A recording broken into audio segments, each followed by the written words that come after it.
Après 4 jours de prière, de méditation et de discernement pastoral, la session de clôture de l'année pastorale 2025-2026 de l'archidiocèse de Brazzaville s'est achevée le vendredi 17 juillet. Ces assises ont permis de dresser le bilan du chemin parcouru et de définir les nouvelles orientations pastorales.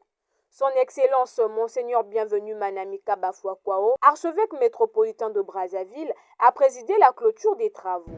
Au moment où s'achèvent les travaux de notre session de clôture de l'année pastorale 2025-2026, mon cœur de pasteur est rempli d'une profonde gratitude envers le Seigneur, maître de la moisson.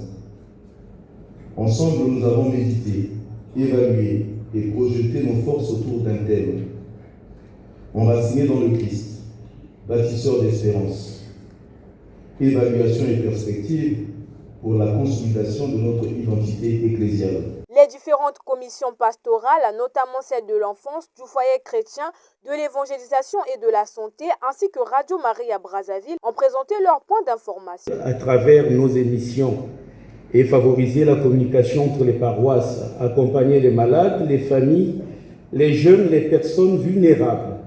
Et nous sommes en train déjà de transmettre les célébrations eucharistiques à travers notre radio chaque jour. Et donc la radio passe une semaine dans chaque paroisse. Il y a les prières usuelles, donc il y a le rosaire, le chapelet de la Divine Miséricorde. On a la transmission de toutes nos réunions, les célébrations eucharistiques, et il y a des enseignements.